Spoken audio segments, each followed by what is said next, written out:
for today is Fair Housing and Fair Lending. Our sponsor for today's seminar is David Shep.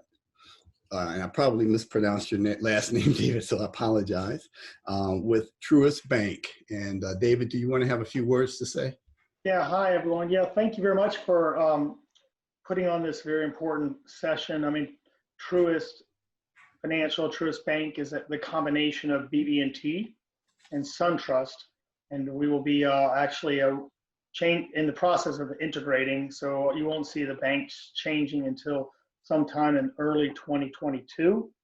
It's a big process, but we're honored to help sponsor this, and diversity training and just diversity awareness is a very important subject, especially at Truist. We've been doing a lot of town halls, having all of our teammates. I think we've got 40,000 teammates, and they've been very enlightening, where people can actually speak up, and it's amazing to hear about the unconscious biases that a lot of people have, or things that people have from their past.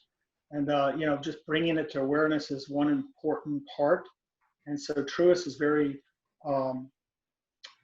we understand what's going on in the world today, and we're trying to help bring exposure as well. And we've actually partnered with a United Way to have national commercials, which you might have seen on TV already.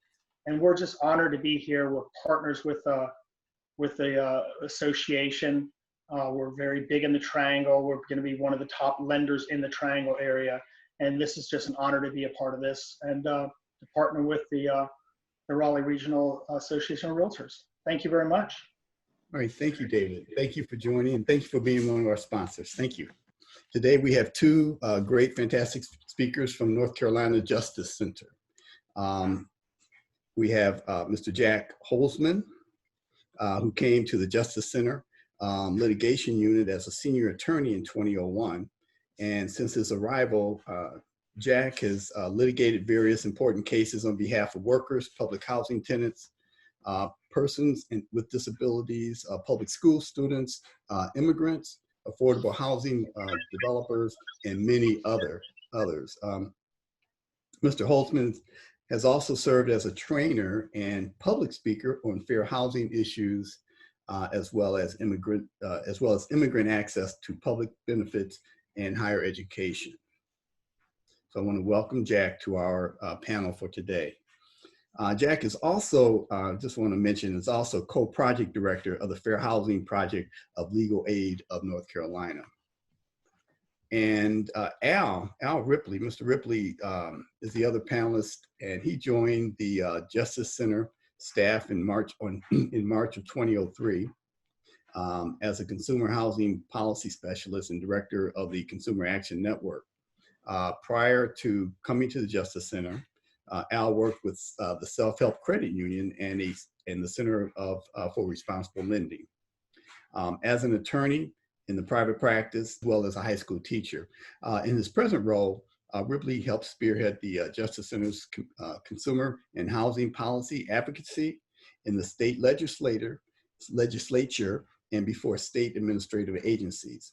Mr. Ripley also served as a counsel in various dockets before the North Carolina Utilities Commission, and conducts education and training events.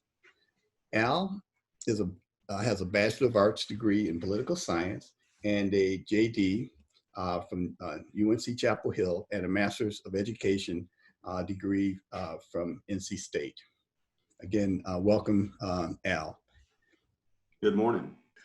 So, welcome everybody. Just like Larry said, my name is Jack Holtzman. I'm, in addition to being with the North Carolina Justice Center, I am one of the co-directors of Legal Aid's Fair Housing Project. I've been in that role since about 2011 when the project was created. And at the Fair Housing Project, we do three things. We do educational trainings like this that we're doing today. We do enforcement. We do fair housing enforcement, filing fair housing complaints with state or county or city enforcement agencies, or in state court or in federal court. And we also do fair housing testing. It's kind of like secret shopper.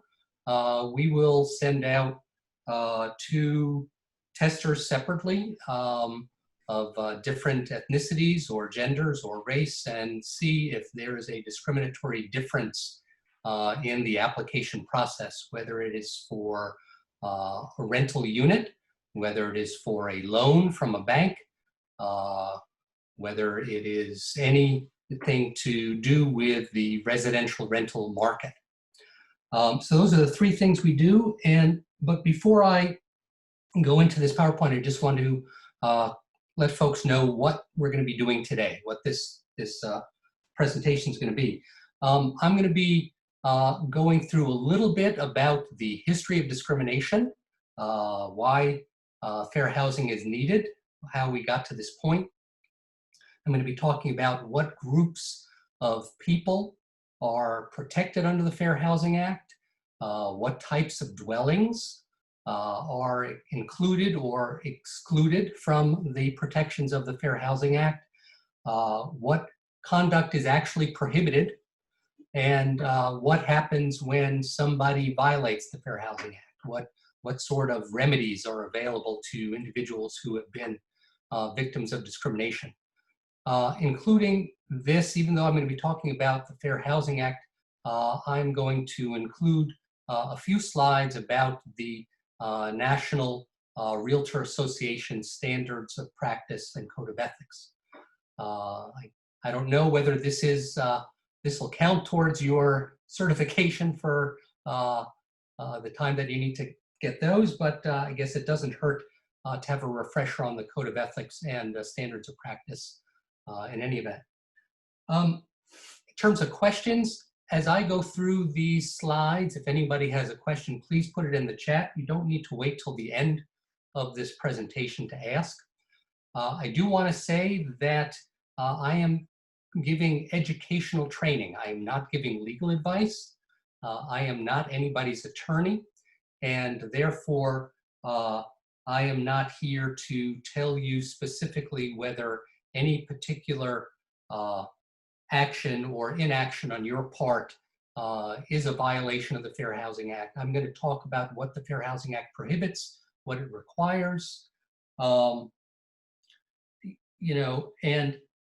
if anybody during this presentation wants to, or after this presentation, wants to contact us if you are aware of any housing discrimination that is occurring, or if you are aware of anybody who has been a victim of housing discrimination, you can give them our toll-free intake number, or if there is some conduct that you believe is discriminatory and you want to let us know about it or ask us questions about it, you can contact us through our website. My particular email is jack@ncjustice.org, but you can, like I said, email any of us at the Fair Housing Project, and we'd be happy to talk to you. So with that, I will just start this presentation.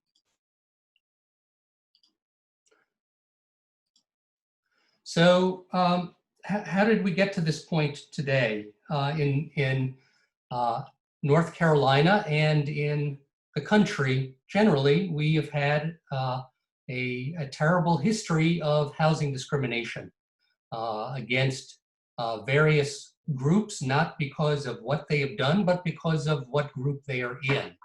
So for example, these pictures that we put up, these are pictures, historical pictures that unfortunately are not so past, about communities that have wanted to exclude, in this situation, persons of color. That press clipping, "The Negroes Flee from Forsyth," that's from 1912 in a county just north of Atlanta.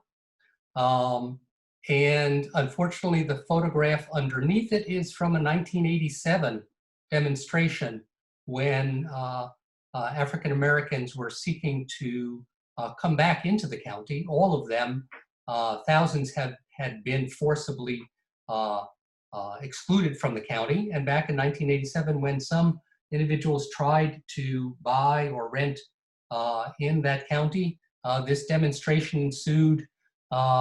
says their foresight stays white. So not such a distant history that we have had of racial discrimination in housing. I don't have the photos, but there have been incidences here in North Carolina, where we have not been any better, any worse than around the country on this issue. Certainly something that we here have to be aware of and deal with as well.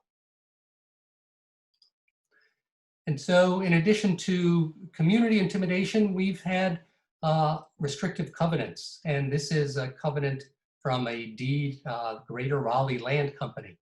And just to read the highlighted section, that the premises shall not be occupied by Negroes or persons of mixed or Negro blood, provided that this shall not be construed to prevent the living upon the premises of any Negro servant whose time is employed for domestic purposes by the occupants of the dwelling house.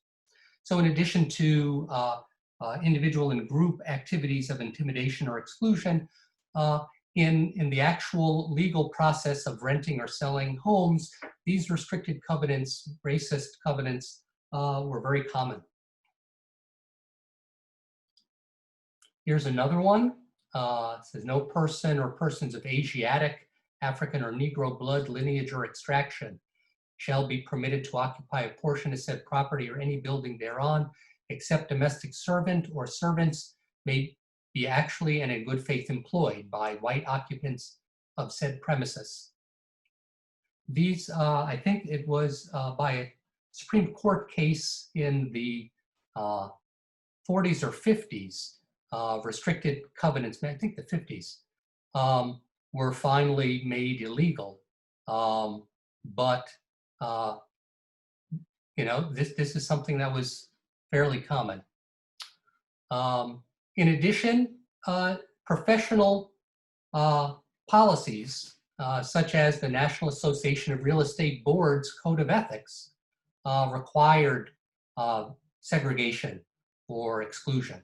Here, this is Article 34 of what was until 1950 and actually continued even after 1950 in a revised way, said realtors should never be instrumental in introducing into a neighborhood a character of property or occupancy, members of any race or nationality or any individuals whose presence will clearly be detrimental to property values in that neighborhood. So expressly until 1950, the National Association of Real Estate Boards required members to promote segregation. Not only it wasn't neutral, it actually affirmatively promoted segregation. In 1950, when this was changed, everything was left the same except the reference to race. So even through the 50s, this particular code of ethics, which, if not expressly, implicitly required promotion of segregation, was still in place under the National Association's Code of Ethics.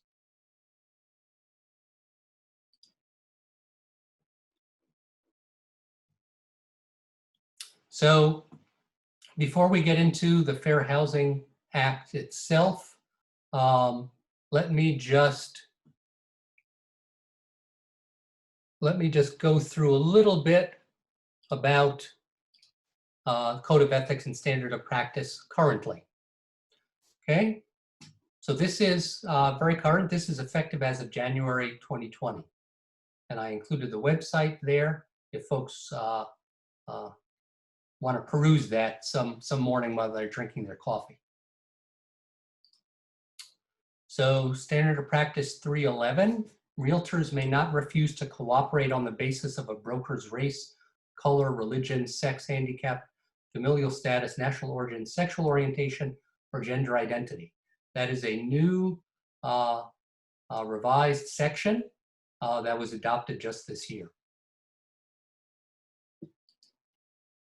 But even going back to 2014, Code of Ethics, Article 10, duties to the public, already addressed issues of discrimination and made it unethical under the Code of Ethics, and obviously prohibited it within the association's own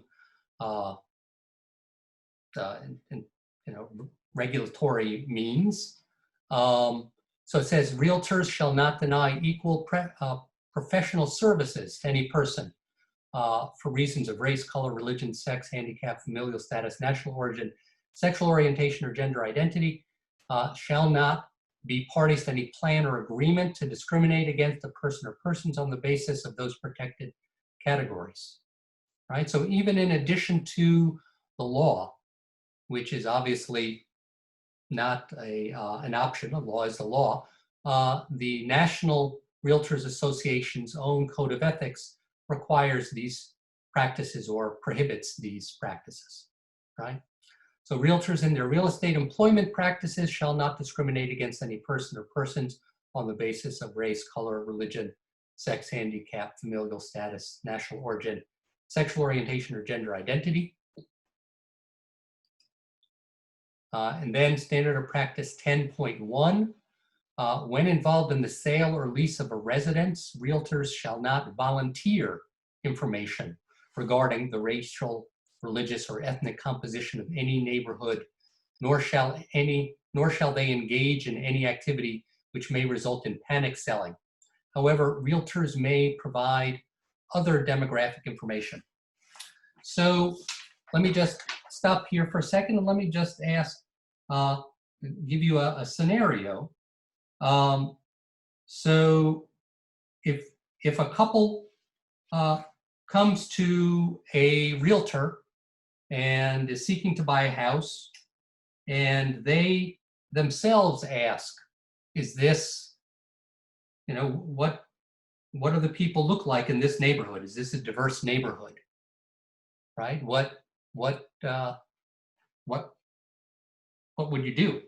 Right? So under this standard of practice 10.1, it says realtors shall not volunteer information. So realtors shouldn't affirmatively tell individuals who are seeking to purchase or are engaging in some business relationship with the realtor, should not volunteer such information regarding those, the racial, religious, or ethnic composition of any neighborhood, right? And obviously they shouldn't do what's called block busting, attempting to create panic selling by talking about certain groups of people moving into the community.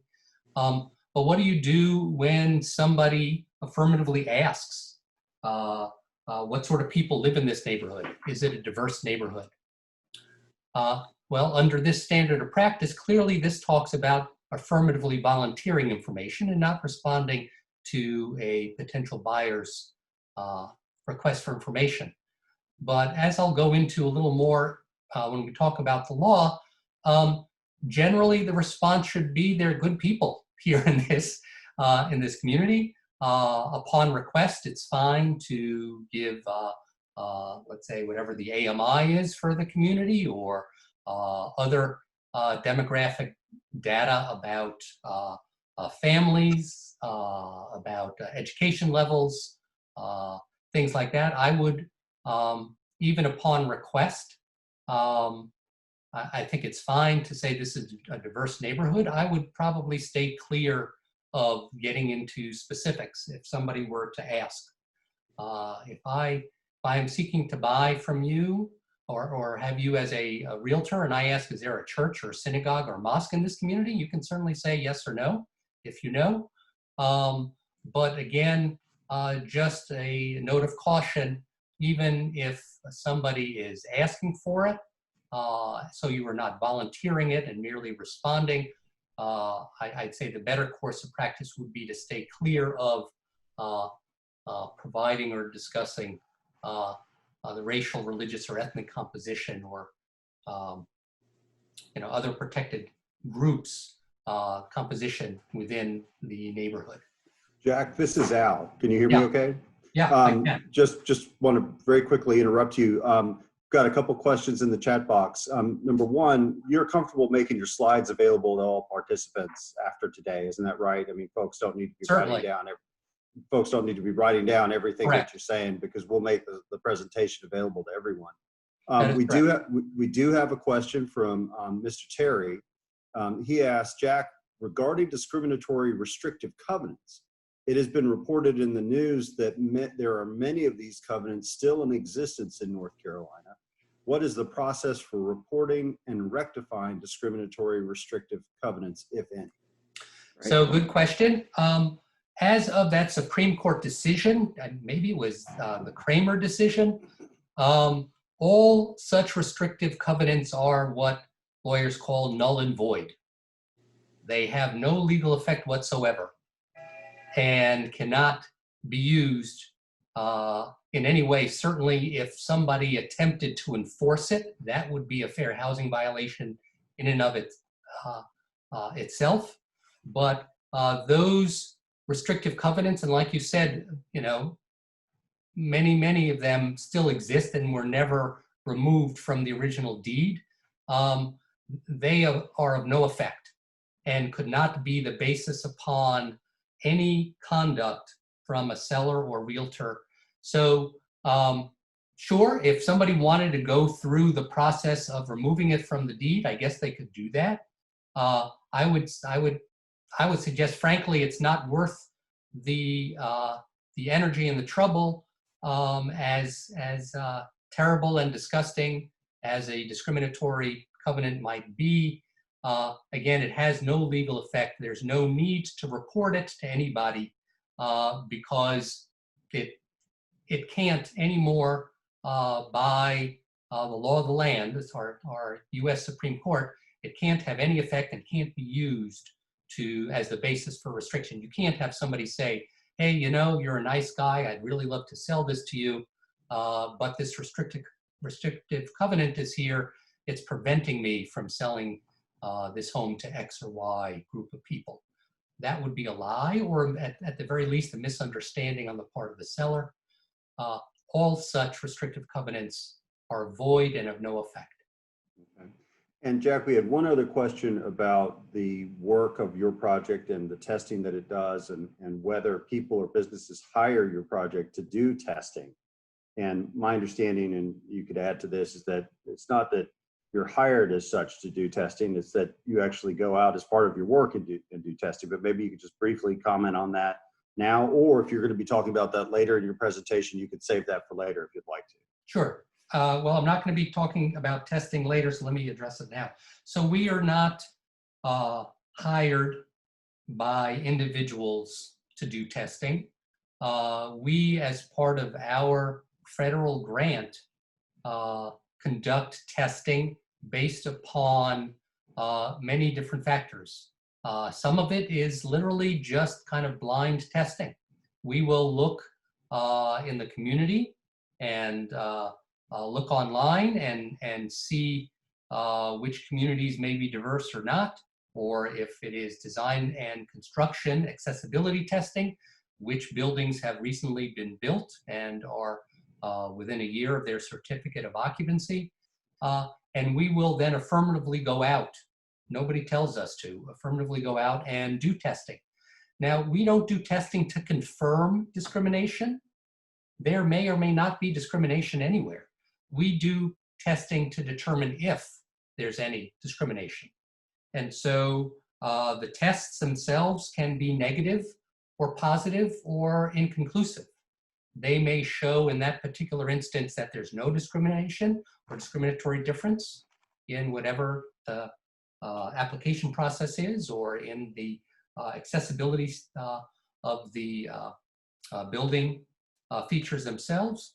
Or they may show, in fact, that there is a discriminatory difference, or there is some sort of accessibility violation or inaccessibility in the building, or it may be inconclusive.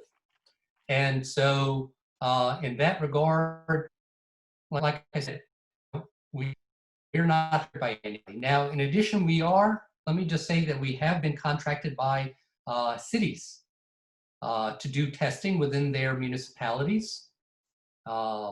And so that is done, and we are continuing to do that. We've done that probably for the last 3 years, but we are not hired by individuals. Now, there's another question, says, is your project interested in doing a study like the Long Island study? Well, that group, I'm very familiar with that group. That is another fair housing enforcement group, community group, just like the Fair Housing Project. They have a very robust and extensive testing capacity, larger than what we have here in North Carolina. I think that we would love to be able to, if we had the staffing, the Fair Housing Project, we would love to do more testing in North Carolina. That will just be a matter of our capacity and our funding. But that group is really known as the gold standard for fair housing testing. So this, at least dealing with getting back to the standards of practice, deals with the volunteering of information. Then 10-3 deals with printing or circulating, this just says print, display, or circulate any statement or advertisement with respect to selling or renting of property that indicates a preference, limitation, or discrimination based on race, color, religion, sex, handicap, familial status, national origin, sexual orientation, or gender identity. These standards of practice, I might note, or I do note, that the language mirrors what the Fair Housing Act statutory language itself prohibits. I will get into that, but this is tracks pretty closely to what the law also prohibits in terms of discriminatory conduct.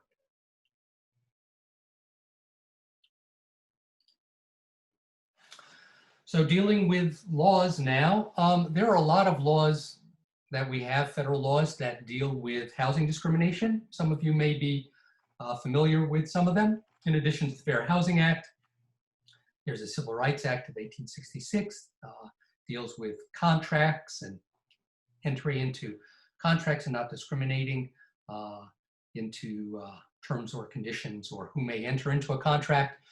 Title VI of the Civil Rights Act, which deals with properties and groups that receive federal funding. And with that federal funding comes the prohibition on discrimination. Americans with Disabilities Act, which deals with both public accommodations like hotels, restaurants, plazas, streets, trains, buses, that sort of thing, as well as employment discrimination based upon disability. And then finally, Section 504 of the Rehabilitation Act, which also deals with recipients of federal funding, and that is specifically for disability-based discrimination. So we could be here all day. That is not my intent, nor desire. And so I am just going to be talking to you about the Fair Housing Act itself. It is a very broad remedial act. I will go into the specifics in a moment. But in addition to the federal Fair Housing Act, we also here in North Carolina have a state law that mirrors the Fair Housing Act. We have our own state Fair Housing Act. And in addition to all of the prohibitions and protections of the federal Fair Housing Act, it also adds affordable housing as a protected class. And so if any of you, in addition to being a realtor, do affordable housing development or know affordable housing developers, this is an area of our state Fair Housing Act that protects discrimination based upon affordable housing status. So to prohibit a municipality or county or local government from discriminating against the building of affordable housing. Assuming that none of you is a developer, I'm going to stick to who realtor is and move on. So in 1968, about a week after the assassination of Dr. Martin Luther King, the Fair Housing Act was finally enacted in Congress. The law itself had been bottled up and had not been allowed onto the floor of the Congress for a vote by segregationist senators. It wasn't until basically all hell broke loose in our nation right after Dr. King was assassinated, that there was renewed impetus to bring this proposed law to a vote, and it was then enacted in 1968. So the Fair Housing Act, it's a law. It prohibits discrimination in the residential rental or sale of housing, right? So we're not talking about commercial housing. We were only talking about residential housing. There are other laws that deal with commercial buildings and construction and people who buy and sell that or make loans for commercial housing. But we are talking about here is just residential housing, rental housing or the sale of housing, right? And so, like I said, it was enacted in 1968. It was amended several times to add additional protected groups of people. This law, it's like I said, it's a very broad remedial law. It was put in place specifically to address the problem of housing discrimination. And so because it's very broad, it covers rental, sales, lending, insurance, all areas connected with residential housing, whether it's subsidized public housing or private housing.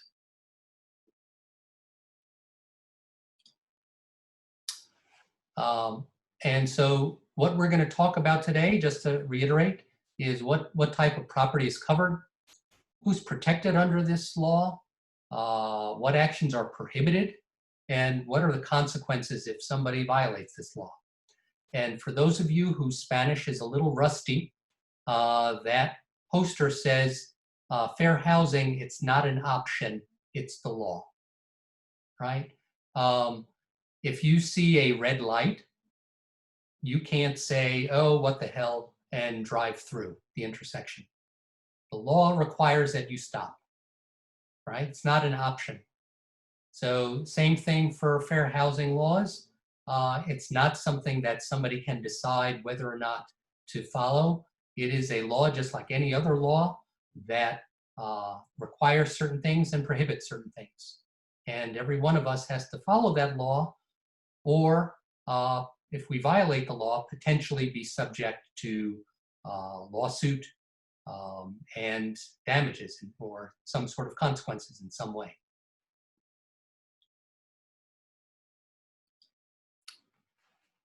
So what type of property is covered? Well, almost every type of property that you can think of. You know, the Fair Housing Act uses the term dwellings, but really almost every type of residential rental housing or residential sale of housing would be covered. Single or multi-family housing, group homes, shelters, migrant housing, assisted living, long-term transient, if we're talking about all rental housing there, but it also includes the sale of housing, right?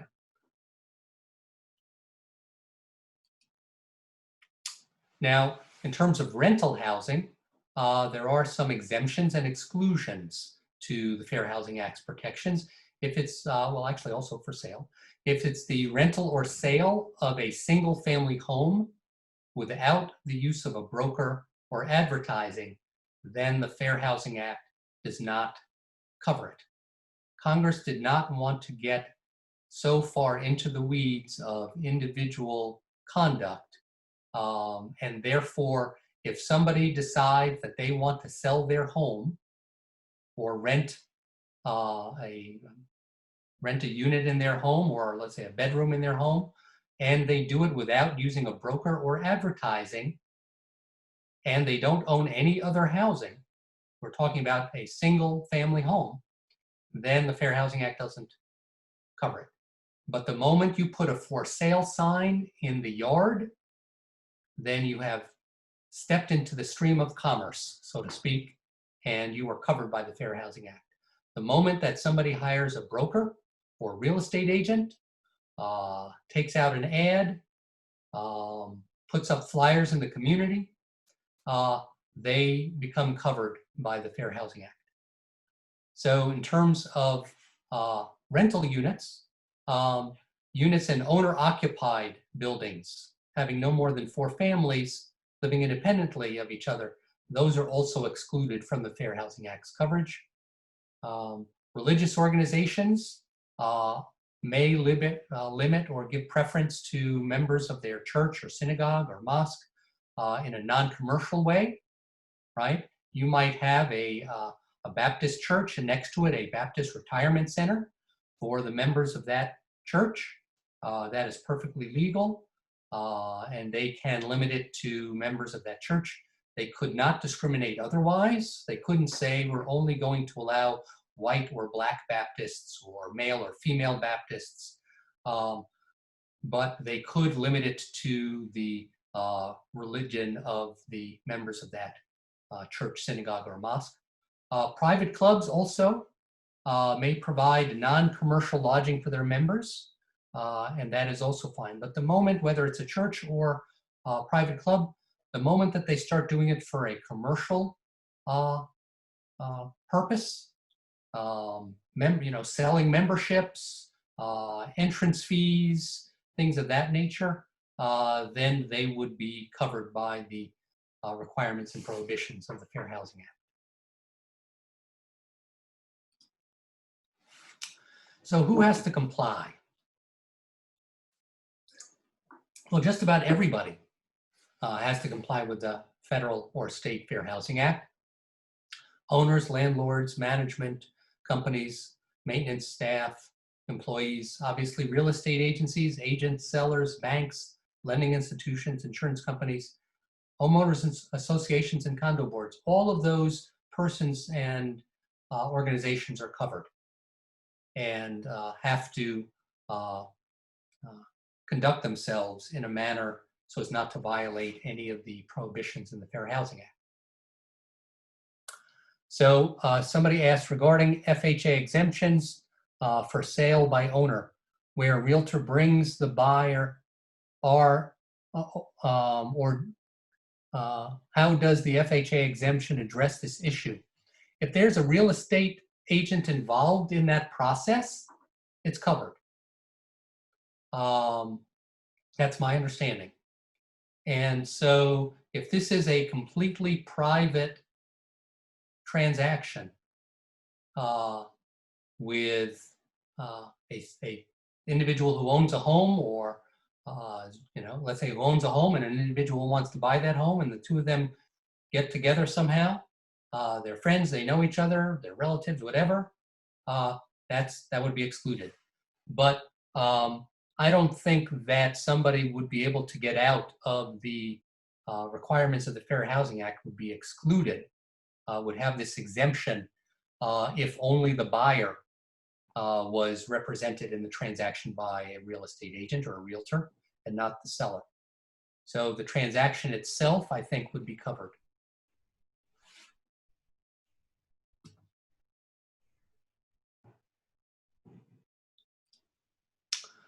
So I don't know if people can see this nice tie that I wore. And by the way, I feel completely overdressed looking at all the other people attending or who have been organizing this. I probably shouldn't have worn this tie, but in any event, if you are wearing shorts, right, Jack?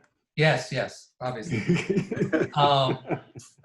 So if you decided that you didn't want to rent to me because you hated my tie, or you just don't like lawyers, and you say, well, darn it, I'm just not going to rent to lawyers.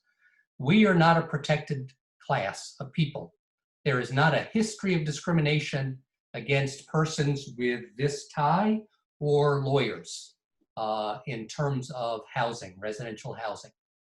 And so when our state and federal governments created their Fair Housing Acts, they based it upon those groups that they determined had experienced a history of discrimination and therefore needed the protections of a specific law, right? So when we're talking about protected classes or protected groups, these are, again, groups where the group has been discriminated against, not by anything that anybody did or did not do, but merely because of their membership in one of those groups. And you'll see that those 7 protected categories, they're very neutral. It doesn't say black or white, doesn't say Christian, Jewish, or Muslim. It doesn't say male or female, doesn't say disabled or not disabled.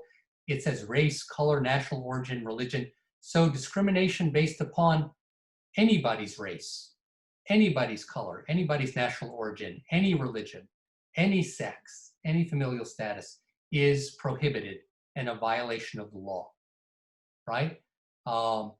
And so even if it was based on persons of the same color or persons of the same religion, discrimination might be potentially harder to prove intent, maybe, but this, as it's written, this deals with not which particular race somebody is, but any race, any religion, any sex or gender, right?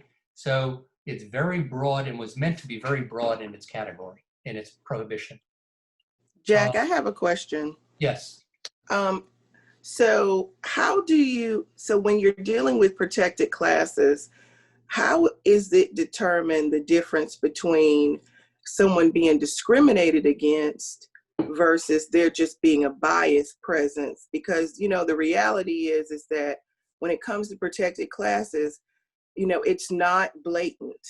When it comes to the discrimination, it tends to be the more subtle things that prevent you from kind of hurdling over certain aspects in order to gain housing or gain lending. Mm-hmm. So are you going to talk about, or can you discuss how those kinds of things play a role in protected class? Because biases and discrimination seem not to go hand in hand when it comes to these things. Sure.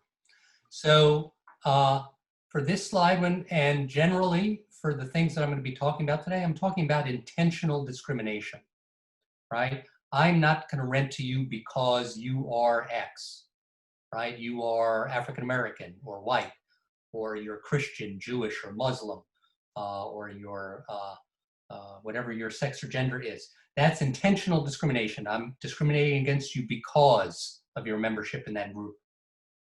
But in addition to intentional discrimination, there's another way that somebody can show fair housing discrimination based upon large groups or seemingly neutral practices, or neutral on their face practices, right? And in that way, that method or process is called disparate impact. A neutral policy or practice may have a discriminatory effect upon one of these protected groups of people. And again, that deals with large, let's say, local government policies, or a condo or housing owner association's policies, large, facially neutral policies that may have a discriminatory effect. If I had a policy that said nobody in this housing complex may ride a bicycle or have a skateboard, though I am not I am on its face, it doesn't talk about families with children, but certainly that policy would have a disproportionate discriminatory effect upon families with children. If I said, in order to be eligible for this housing, I'm going to look at your employment income. I'm not saying anything about handicap status, but such a requirement would have a disproportionate negative impact upon persons with disabilities who may not be employed and may have all of their income derived from public benefits, Social Security disability income, for example. So there can be ways and situations where, even if it's not intentional, even if somebody is not making a discriminatory statement or making a specific individual discriminatory act, it still may be shown to be a violation of the Fair Housing Act under that other means of proof. In addition, dealing with the issue of implicit bias, as you know, that is much more difficult to regulate.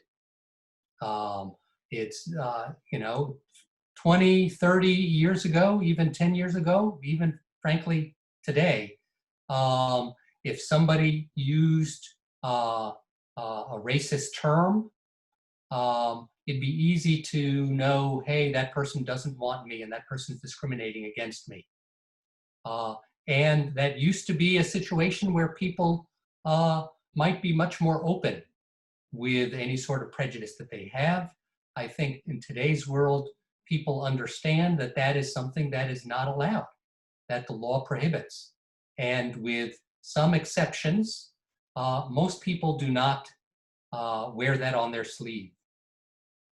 So in that situation, fair housing testing that is conducted can sometimes determine that there in fact is still discriminatory intent and discriminatory conduct, even when it's not expressly stated or shown. And so just like in Long Island, we will send out individuals who are play a role, have the same stated income, the same stated educational background, the same stated credit rating, and will be substantially similar in all ways except their race, color, national origin, religion, sex, or any of the other protected categories. That is one way to determine if there is still discriminatory conduct, even without people being open about it. But it's difficult. It still is very difficult to prove discrimination. And it is even more difficult to regulate people's hearts and minds. Hopefully people will change, and the more trainings that are conducted and the more code of ethics and standards of practice that occur, I think that raises up the level of our society to know what is considered good or bad conduct. But there's a limit to the law as to what can be shown or not. So hopefully that long-winded answer answered your question. So we know who has to comply. I think we did that already. Okay, here we go. We did protected groups. Let me just note one other thing under number 5, sex. Here in North Carolina, we did not expressly include, and neither does the Federal Act expressly include, sexual orientation or gender identity or gender expression. But as a result of a recent Supreme Court decision by our conservative US Supreme Court, it is now illegal and a violation of Title VII in the employment context to discriminate against persons solely based upon their sexual orientation or gender identity.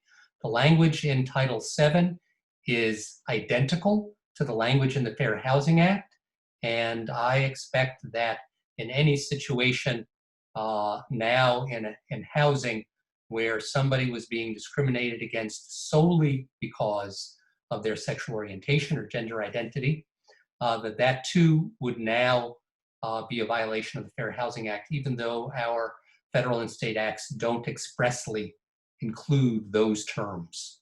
Since they include the term sex, I believe courts now will interpret sex to include those other categories. So just a small aside on that.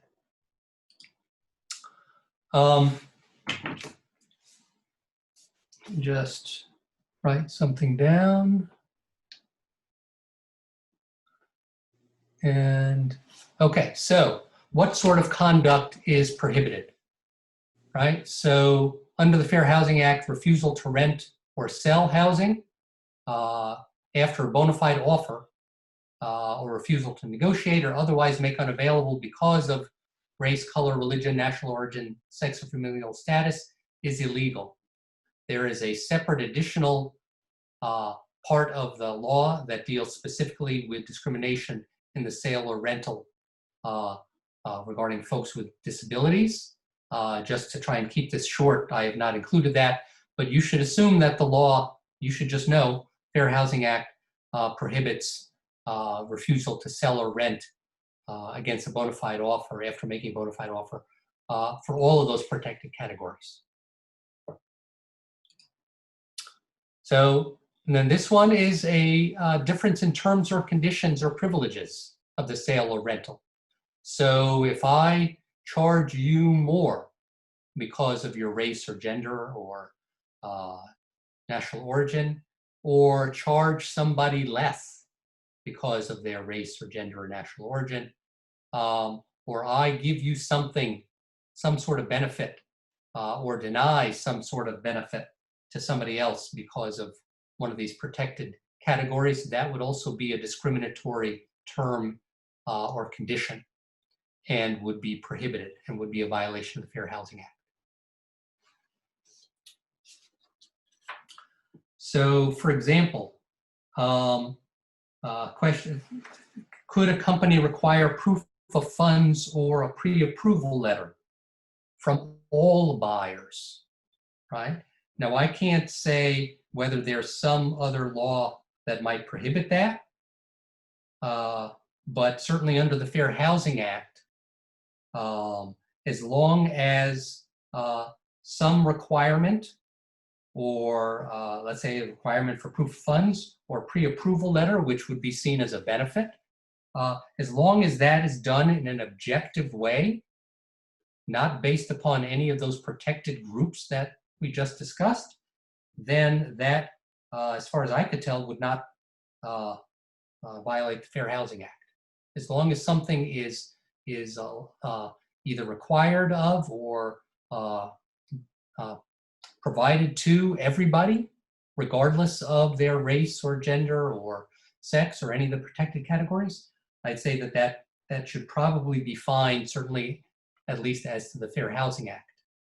It would be a different situation if somebody said, I am going to require a pre-qualification letter only from persons of color or only from women who are single or only from persons with disabilities, and not require that from white applicants who had the same financial or credit characteristics as those other people.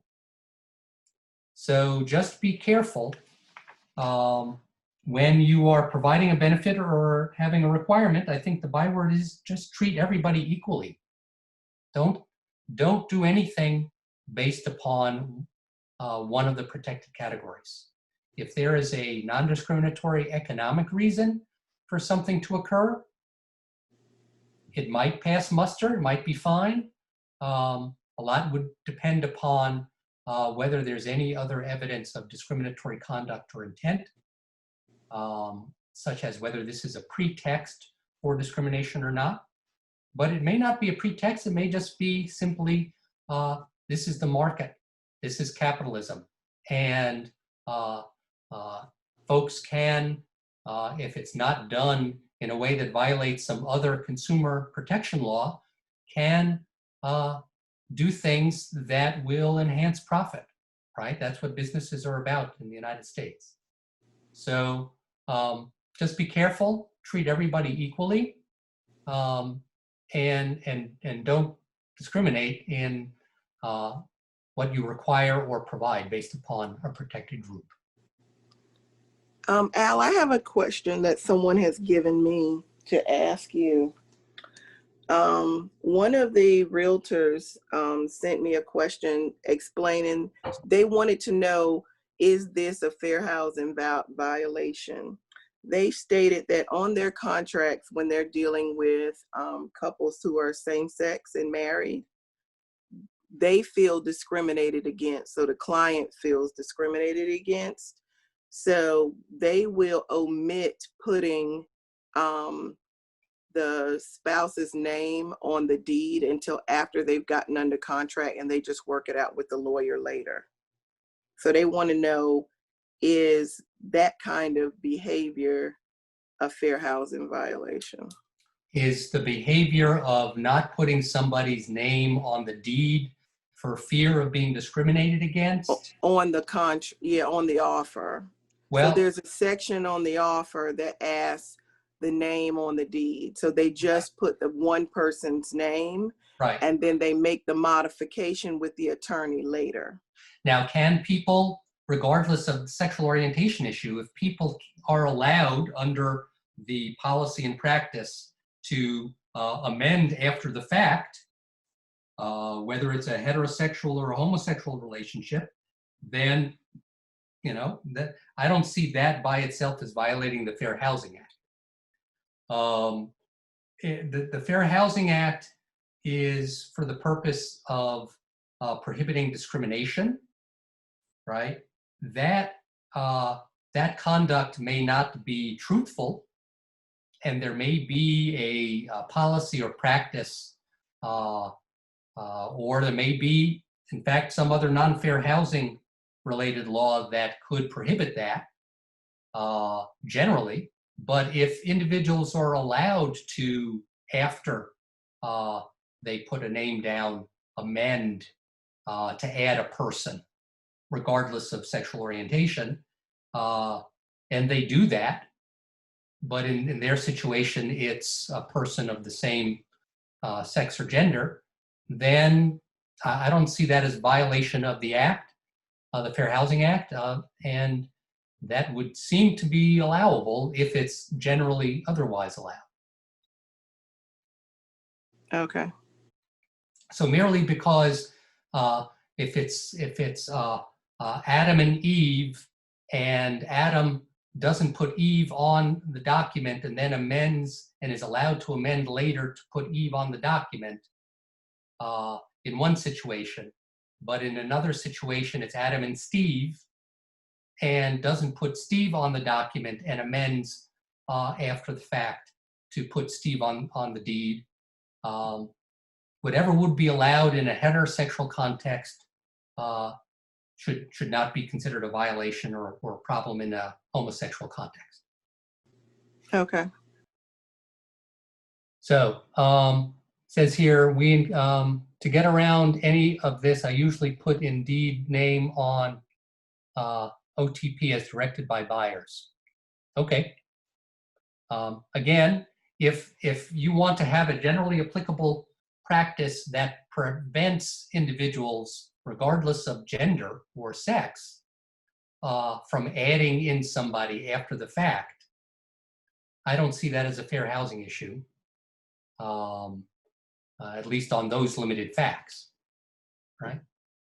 Okay, so just like one of your codes of conduct, it's illegal to have a discriminatory statement, whether you make it verbally, whether you print it, whether you put it in your advertising. All of that would be illegal in and of itself. Just the making of the statement would be a violation. Conduct prohibited. So you can't represent that housing, whether it's for sale or rental, is unavailable when in fact it is available, right? You can't say, hey, sorry, nothing's available, you know, and then that person leaves and then somebody comes back of a different race or gender or whatever, and suddenly something is opened up and is available.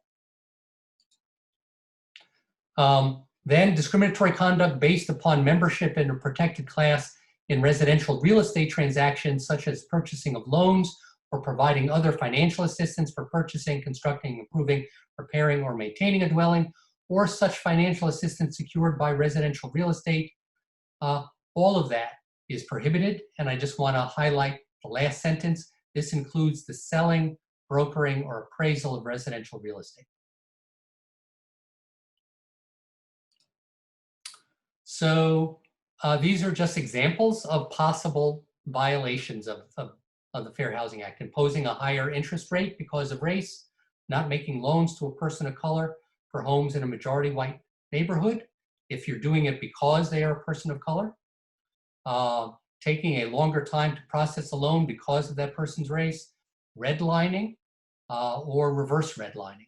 Any of those situations could be prohibited by this section of the Fair Housing Act.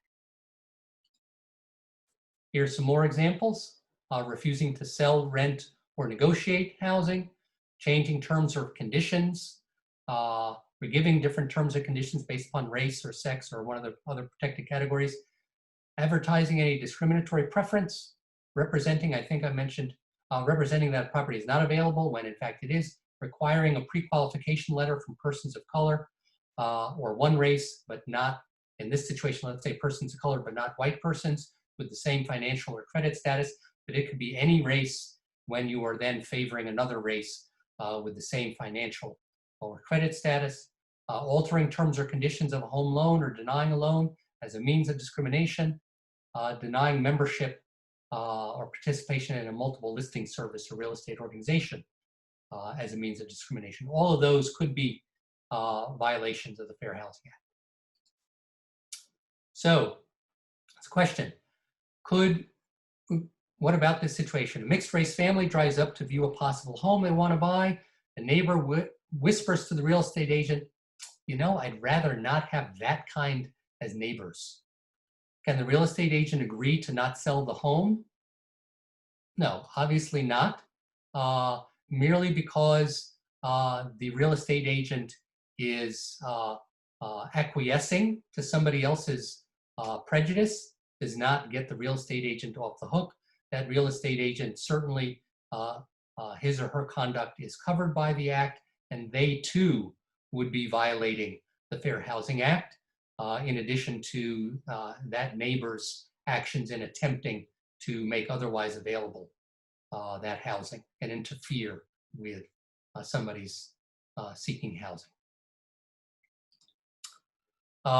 Here's another scenario. An underwriter for an FHA insured lender is reviewing a loan. Yes. Jack, hold on one second. Before you go into that question, we've got a request that we address some of the questions that have come up in the chat. Sure, sorry.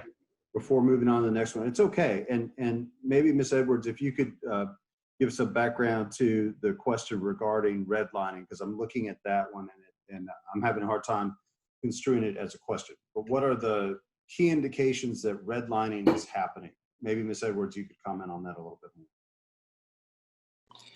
Okay, sorry, I had to unmute myself and put the video on. Sorry. So the question, that's how the question was given to me. Mm-hmm. They wanted to know, I guess it's based upon like, so we have this term redlining, right? Mm-hmm. So how was this term redlining kind of not just defined, but how would we know it's happening now? Because it does appear that certain neighborhoods seem to be a particular way, but you know, you don't really know what you don't really know what the background of all of that is. So sure. I guess the person is asking, you know, what are some of the indications that redlining might be occurring when you're like, so if you're the realtor, you know, you're not on the mortgage side. So how would you know? I guess that's right. What they're asking. Okay. Well, first, let me just say that neighborhoods currently can be segregated based upon a history of redlining and government and nonprofit policies that discriminated in the purchasing or financing of homes. And that historical conduct will follow through to the current day in terms of segregated communities that we have in our cities. They did not occur by whimsy or luck or alien intervention. They occurred because of specific policies that our federal and state and local governments enacted, and that banking institutions and lending institutions and nonprofit entities like the Realtors Associations all of them enacted. And so there was intentional conduct that made it this way. But that then continues in its effect to today. It may not be possible for a realtor to know whether there is active redlining occurring now. Redlining, as I'm describing it, is a situation where banking institutions or other loan institutions will literally, what they did was they literally, and I should have included a graphic, a picture on this, because in North Carolina, this occurred definitely.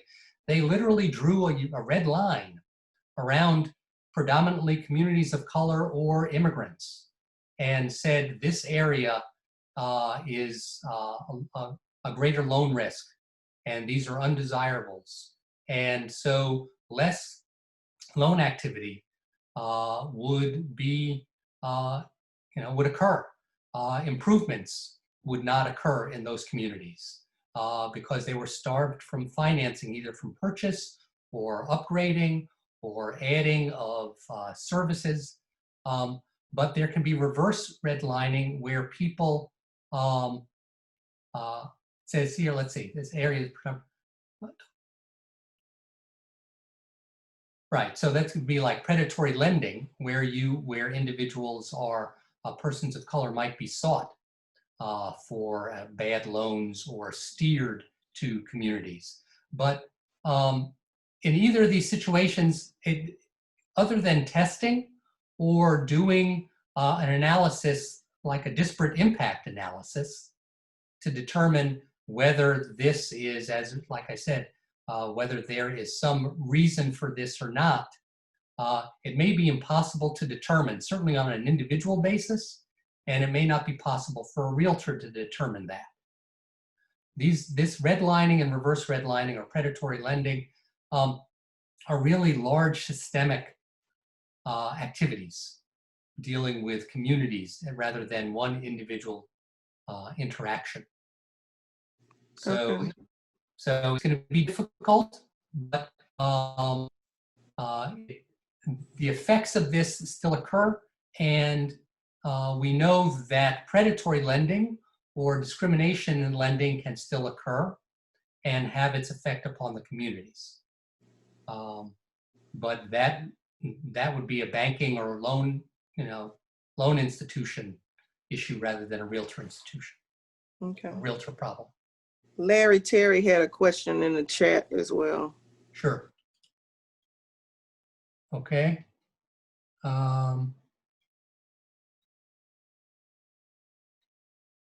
What is the question? My question, I just took myself off of mute. My question is, if we do find discriminatory practices occurring in housing, et cetera, who do we report this to? Good question. Thank you. So certainly you can report it to any of the enforcement agencies that exist in North Carolina. There is the North Carolina Human Relations Commission. They are based in Raleigh, but they enforce our State Fair Housing Act. They are part of our state government, and they cover the entire state. In addition, for individuals who might live in Charlotte and Mecklenburg area, or Winston-Salem, or Greensboro, or Orange County, or Durham, City of Durham, those have also fair housing enforcement agencies based upon their own ordinances, their own local ordinances. And you can contact one of those agencies. They are all part of the local government. If you are aware of an individual who has been discriminated against, you should encourage them to contact us at the Fair Housing Project. And the last slide and the first slide of this presentation include our toll-free intake number, which is confidential. Or if you are aware of what you believe to be a discriminatory practice, even though you may not know an individual who has been affected by it, you can also contact us, and we might determine whether we should do testing in that area to determine if, in fact, discrimination is occurring. Hey, Al, I'm sorry, Jack, I have another question that was sent to me by another realtor. They wanted to, they stated that, can you file a fair housing complaint on a neighbor who calls the police when a Black realtor and a Black client come to show a home, if it happens repeatedly? Right. Well, individuals are covered, and individual acts of discriminatory conduct are covered just like we were talking about banks or agencies or whomever. And so if a neighbor or a person in the community is seeking to use public services like child protective services or animal protection agencies or any sort of health or safety enforcement agency, and they're seeking to use that for a discriminatory purpose, just like if people remember the video that recently happened with the individual dog owner in New York, where somebody, a Black birder, and there was an interaction and somebody was calling the police for a discriminatory purpose. In this situation, in a housing context, if somebody is seeking to prohibit somebody's sale or rental, or somebody's somebody renting a house or purchasing a house because of that person's race or any of the protected categories, and they're seeking to discriminatorily use those services, right, by falsely making a claim, and are doing that in, let's say, repeated conduct. That could be a fair housing violation.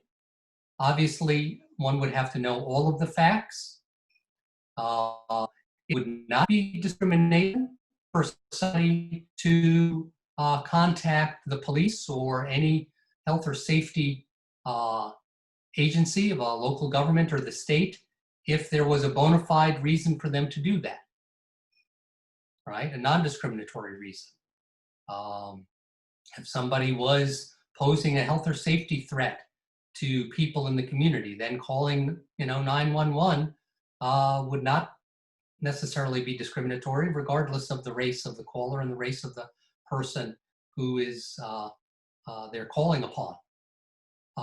But if the goal is to prevent somebody from purchasing housing or selling housing, and they are doing that for no other reason than discrimination, and they are doing it repeatedly, and then when it is reviewed by the enforcement agency itself, they're determined that there's no good cause, or in fact, it's negative and not that what they complained about did not occur or wasn't an issue, that would be evidence of their discriminatory conduct, since there would be no other reason. The stated reason would not be true. So it can be, that fact scenario can be a fair housing violation. One would need to look at all of the facts. If that is occurring, please contact our Fair Housing Project, or the potential buyer or seller should contact our Fair Housing Project. That definitely could be discrimination, housing discrimination. And Jack, we can make the phone numbers and email addresses of the correct people to contact available, right? Yes, of course. My last slide's going to have it there for people that aren't leaving this presentation because I'm talking too long. It will be on the last slide. So this one, just an underwriting situation. If there was, in terms of determining applicants' credit worthiness, if it was done and they were determined not to be credit worthy and done based upon solely their membership in one of the protected groups, right? Regardless, even though they meet all the requirements for the loan, that would be illegal and a violation of the Fair Housing Act.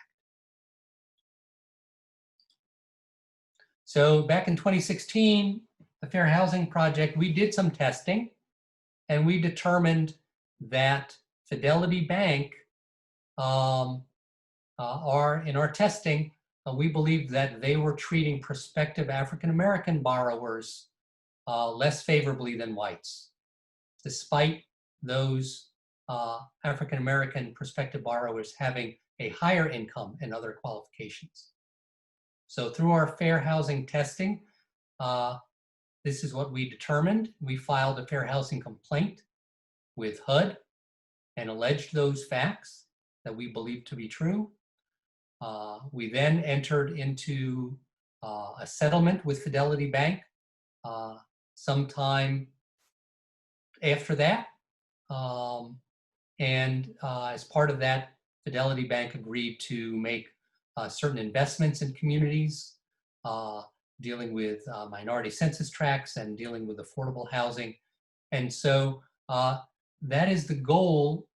You know, the goal is to get some sort of remediation. Fidelity Bank, to its credit, entered into that settlement and carried that out. And so, you know, I think it was a plus for the community. But that's the sort of situation where we used fair housing testing and based upon that testing, filed that fair housing complaint.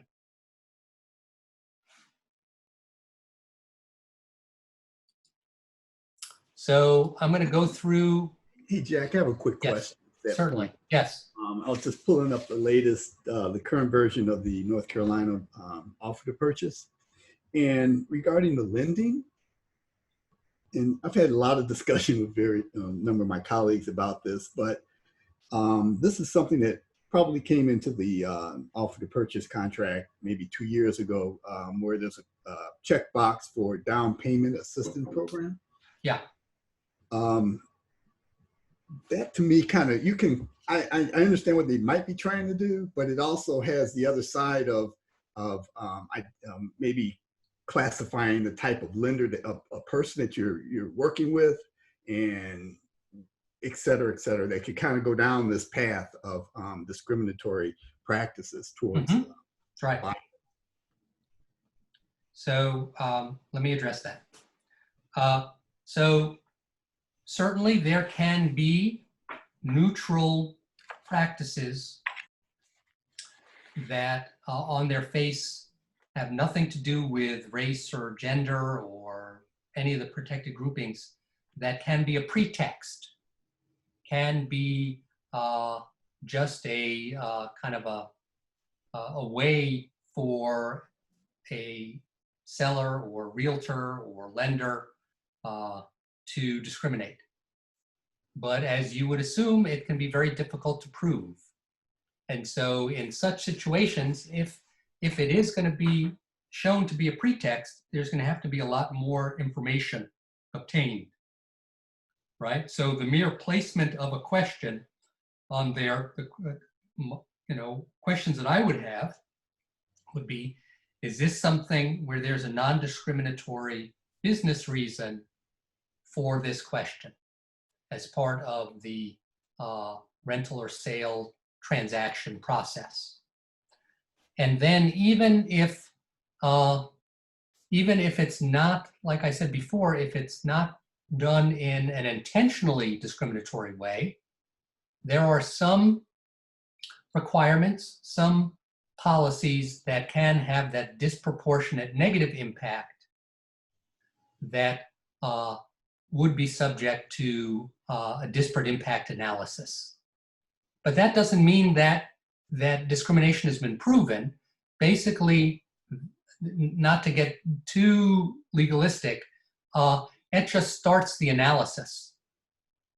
One would then certainly need to know, is there a non-discriminatory business practice underlying what's been done?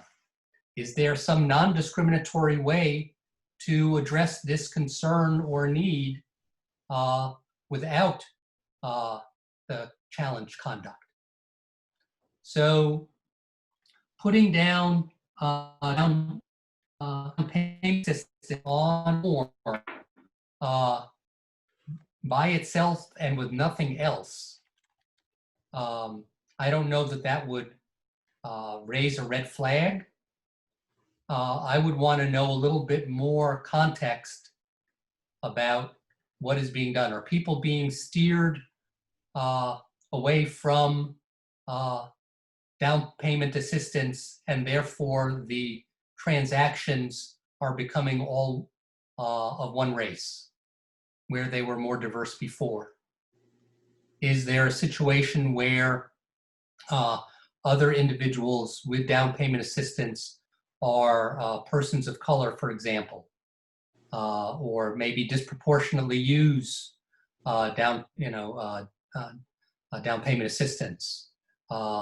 And so one would really need to look at and do an analysis. And there are people and sociologists and statisticians that do these sorts of analysis to determine in a larger systemic sense, is this having a disproportionate negative impact?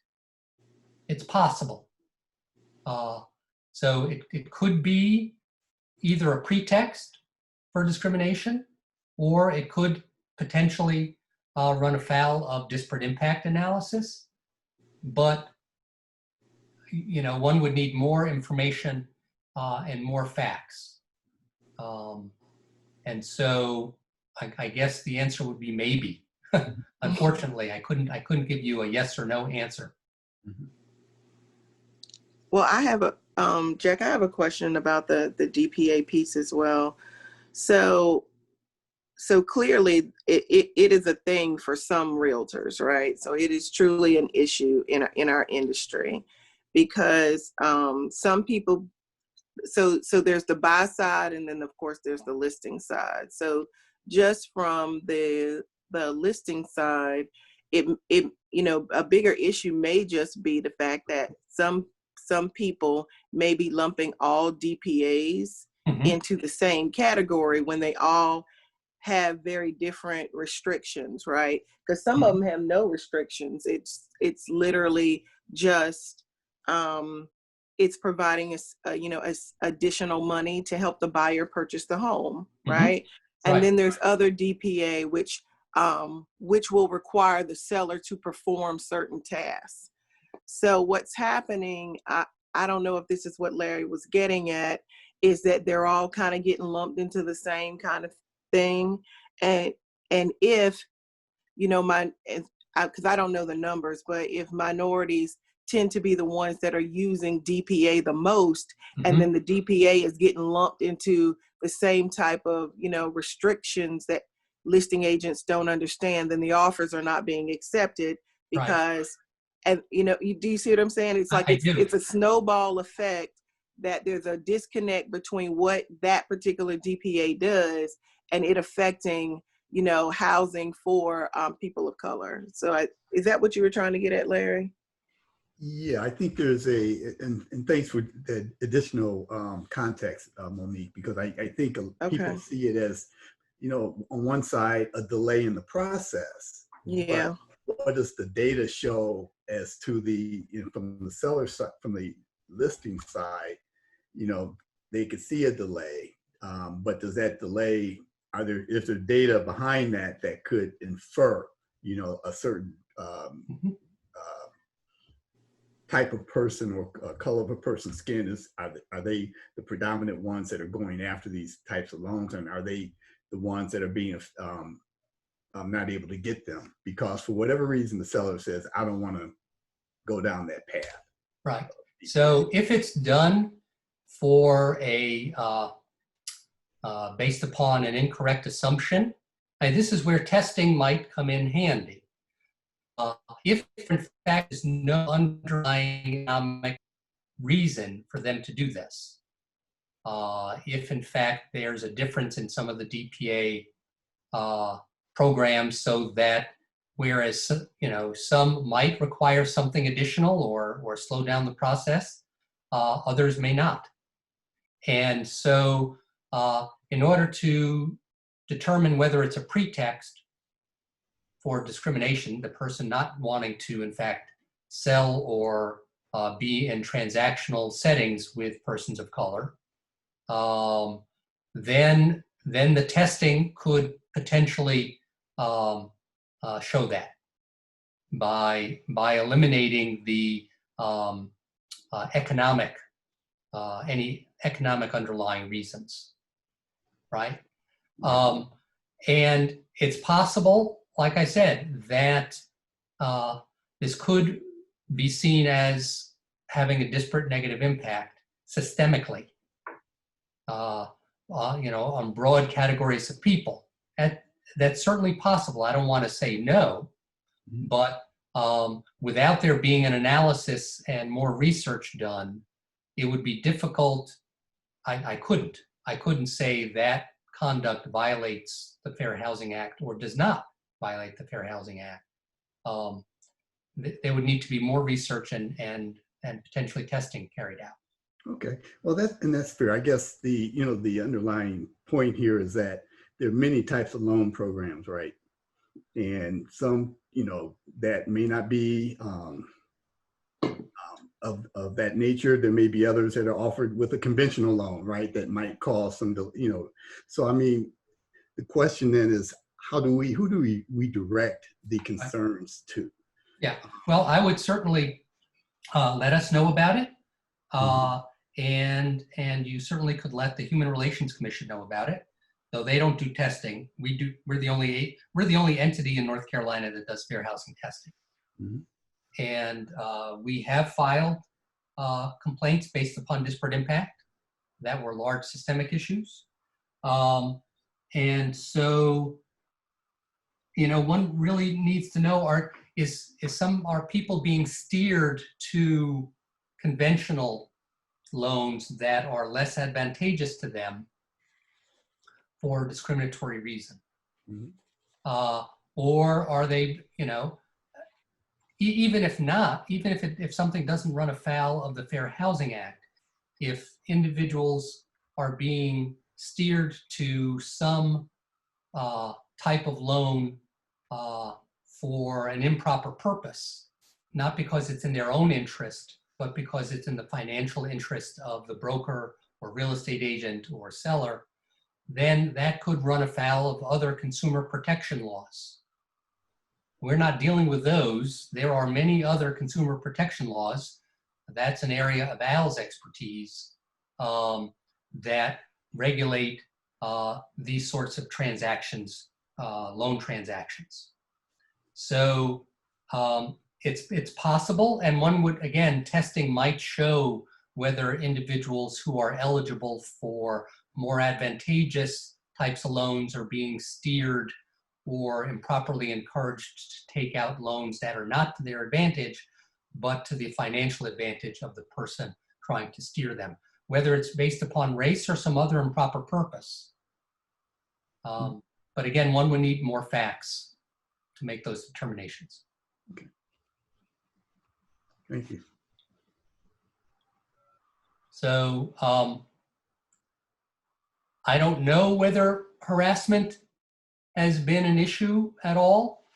I'm assuming not among real estate agents. We found it much more of a problem in a rental context, public housing contexts, rental contexts. We found that where the bargaining power is so skewed and unbalanced. But I just want to let folks know that this prohibition on harassment, whether it's based upon any of the protected categories, applies to real estate agents in their activities as well. I'm going to just assume that this is not a problem, but I think it's always good for people to know about the issue. And So, Jack, this is just a time reminder. We're just passing 10:30, just to remind you of where we are. thanks. So the harassment can be, whether it's written, verbal, or any other contact. It doesn't have to be physical contact, right? It can be verbal, or written conduct. It can be a single instance. It can be something that is continuous. Obviously, one would need to determine if it was a single instance. It'd have to be pretty severe in order to be seen as a violation. There's something called quid pro quo harassment, situations where I give you something and you give me something. It doesn't have to involve the country of Ukraine. It can be in the housing context. And so, this situation, again, more often in a rental situation, but you never want to have this. It certainly covers real estate transactions generally and realtors' conduct generally. And so you never want to be in a situation where a realtor was asking for sexual favors in addition, in return for doing or not doing something. All right. Somebody can have direct liability for their own conduct, or if they are in a supervisory situation or the real estate company itself, based upon their employees, for conduct that they had, they can potentially be liable, right? Direct liability. There's also what's called vicarious liability, liability based upon actions of the agent within the scope of their employment. So an employee of a real estate company does something that violates the act, that could also possibly end up being a violation for the real estate company itself, regardless of whether they knew or should have known of that conduct. Just something to keep in mind.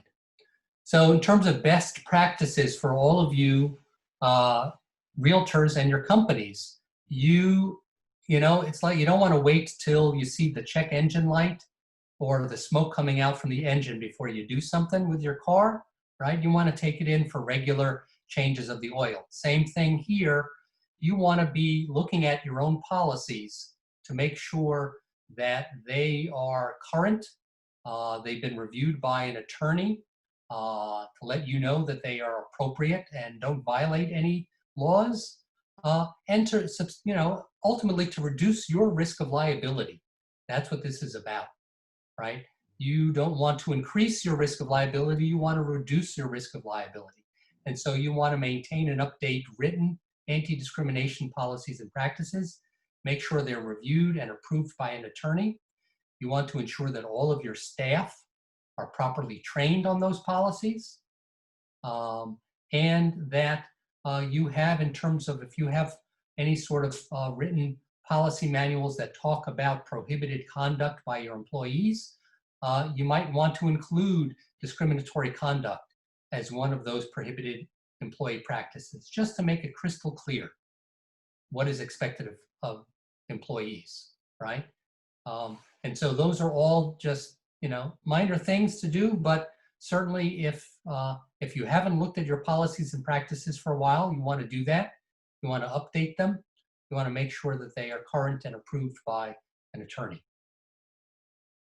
And that every employee is trained on those. If you get a new employee, you should have a policy that within a certain period of time of their employment, they should be trained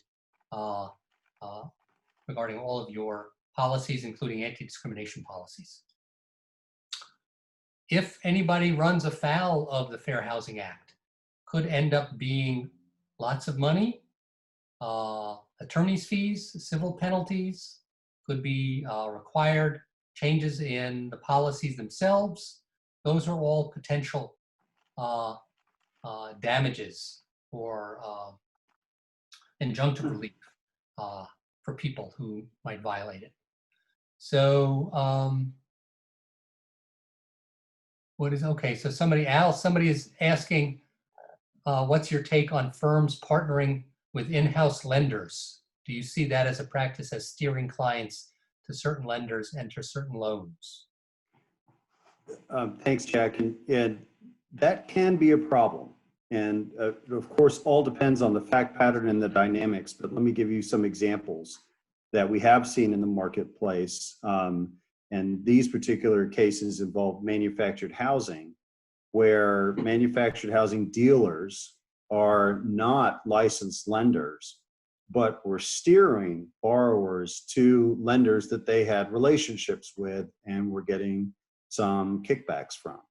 And so, you know, it all depends on the facts and the dynamics, but every professional that's involved in housing has to be careful that they are not engaging with any other professionals that may be utilizing tactics or selling products that are not good for your clients. And so there have been cases of that type of steering where there were some undisclosed relationships where the manufacturer of these manufactured homes also had a financial stake in the lending arm of a separate company and was basically self-dealing by sending people to those lenders and not revealing to the borrower that those relationships existed. So, you know, I know it's frustrating when folks ask these types of questions because there's no clear-cut example, but the best thing to do is to always, to Jack's point, make sure you have clear policies for all your staff, including yourself, to follow, and make sure that you are keeping your customer and client informed of all relationships that exist and not steering them to any particular outlet for services that may not be serving their best interest. And giving folks options. And for example, on the lending option, you know, it's fine to say, these are some lenders that I'm aware of, but you could also find your own and shop around for loans and be careful when you're looking for loans and try to find the best rate that you can and the best terms that you can and so forth. So those are, you know, but it's hard to give clear-cut examples in every scenario of what to watch out for, but there have been problems with that. And I'm happy to answer some more questions if people have some more questions about that area of the law. So I have two other questions that I wanted to address that people haven't asked up here. However, I figure people may have them on your mind. It says, should a realtor lower their commissions routinely for a certain ethnic group without lowering their commissions for other groups? Well, everybody now, since you've taken this training, everybody now knows for certain that you shouldn't be doing that, right? You shouldn't be basing any sort of benefit or privilege upon any individual's ethnic group. That is just an impermissible factor. You shouldn't be under 3604B, discriminatory terms and conditions. You shouldn't be denying some privilege or benefit or requiring something from anybody based upon their particular ethnic group or other people's particular ethnic group, right? That doesn't prevent you from lowering a commission if you have a policy based upon objective economic criteria that you will do that, regardless of a person's race or ethnic group. And so, assuming that that doesn't run afoul of any other consumer protection law, that certainly would not run afoul of the Fair Housing Act if it's based upon non-discriminatory reasons and apply to everybody, regardless of race or gender or ethnicity. Here's Hey, one. Al, Yeah. sorry, Jack. That Yeah. question seems to be culturally centered. Mm-hmm. So what I think I know the answer to it, but I am going to just clarify. Sure. So if a particular culture, right, Mm-hmm. ethnic culture uses negotiations as a means to try to bargain down commissions, and it's part of a culture, right? And it happened because because it does happen sometimes in certain cultures where no matter what number you give them, they're going to try to, they're going to try to bargain, right? So, but then there are other cultures, if you give them, this is what, the commission is, and yes, it is negotiable, and they don't negotiate, but a particular culture tends to do it all the time. Can you be in violation under those circumstances? That's a If good it's question. culturally, okay. Yeah. So first, without getting into the specifics, my view would be that there are passive or aggressive bargainers among any ethnic group. And I have found that new citizens or folks who have recently immigrated to the United States and may not be aware of our laws or may be more fearful of their existence in society may not press back or push back, regardless of whether they come from Latin America, Asia, or Africa, or wherever. So, you know, I would say that there can be aggressive or passive bargainers. I'd say it's really skirting the line to I would address the conduct and not the person. And in any transaction that any realtor has, you should base it upon the conduct of that individual, regardless of who they are, where they're from, what their skin color is, or what their ethnicity is, or, you know, what language they speak. And so if somebody is a savvy bargainer and they want to get, and they know how to, and they get the best deal for themselves, you know, I guess that's, and it's not in violation and they're not being fraudulent, and, you know, and in your interactions with them, it's not fraudulent or violating any consumer protection laws. That's, again, that's capitalism. That's the interchange of you know, transactional process, right? I would stay clear of any reference to culture, which ends up being a just a pretext for ethnicity or race or national origin. I would just deal with conduct. And you might anecdotally, any of us might anecdotally say, this particular group is, you know, they are more aggressive bargainers than that particular group. I would just stay clear of that and deal with the individual conduct. And if you're not violating a law by not offering a commission to somebody who doesn't demand it, and your practice is the same regardless of anybody's ethnicity, race, or other protected category,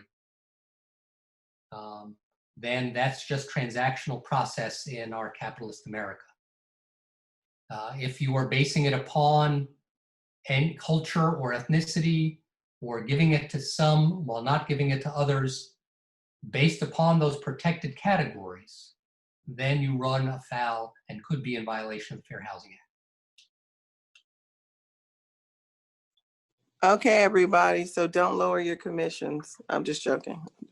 Right? Lower your, if somebody, if you wanna make the sale and somebody is a hard bargainer, or you want, or maybe you need volume. Maybe you need a certain amount of sales for whatever reason. Maybe somebody is counting the sales. You know, maybe a supervisor wants to know how many sales you do, and it's not otherwise illegal. If you want to encourage somebody in the sales process and you want to give them some sort of commission or some sort of benefit to lock in the sale, there's nothing wrong with that as long as you're doing that for everybody and not denying it to others based upon protected group. So one other question that was asked of me says, Al wants to expand his global market in Raleigh and decides to host a real estate training or a home ownership training called How to Work with Asian Buyers. Can he host and advertise such a workshop? I would say don't do that. I would say that There's nothing wrong with wanting to expand your market to groups and geographic areas where you don't have current business, but 3604C of the Fair Housing Act, that section that I talked about that dealt with statements that indicate a preference or exclusion based upon a protected category, I'd say that that either runs close to or over the line, and I would not, I would caution against naming any training how to work with Asian buyers. That would be my personal, if it was me, I wouldn't want to do that. I would think of other ways to expand into new markets. So, looking for any other questions that people might have. Okay, somebody wrote, negotiating a commission is the right of the consumer and subsequently also the right of the realtor to refuse or agree to these terms. However, a realtor purposefully offering incentives, in this case, a lowered commission to different clients of different races, is what is being discussed.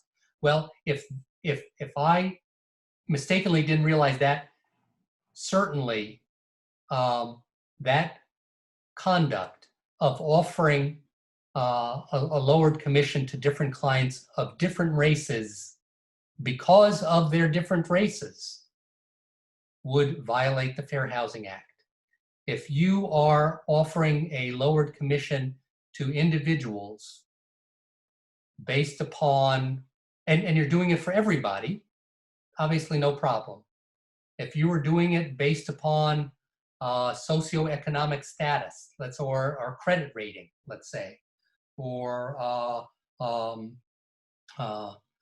income levels, or things not based upon one of the protected groups, then without more facts showing that it's a pretext or that it is somehow, runs afoul of fair housing, it would be hard to see that would run afoul of fair housing if you're doing it for everybody based upon their conduct or some objective factor not having anything to do with the protected categories. Don't do it based upon anybody's race, ethnicity, culture, national origin. Just don't do that. I think that sets up an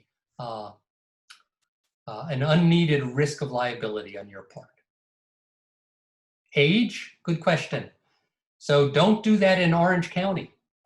Orange County is the only place in North Carolina where age is included as a protected category. In every other part of North Carolina and under the federal and state Fair Housing Acts, age in and of itself is not a protected group, right? So in terms of housing transactions, age is not a protected category. It may be a stand-in for disability, potentially, but one would have to look at the facts on that. So some folks have done how to work with millennial buyers. That's fine. I don't see, again, I don't know that there's ever been a case in Orange County, even though it's on the books. But that is the only place in North Carolina where age is included. Age and veteran status are two additional protected categories in Orange County. Otherwise, age is not a protected category. Jack, let me ask a quick clarifying question on that. So if a realtor in Orange County wanted to, say, offer a reduction in commission to veterans or to millennials, are you saying that that is prohibited or is that allowed in Orange County? So good question. So the purpose of including veterans is to protect veterans from discrimination. I don't know, but theoretically it could also be a violation, maybe, if it's not otherwise required under, let's say, a federal program. So certainly denying a veteran some term or condition or discriminating against them because of their veteran status is a violation of the Fair Housing Ordinance in Orange County.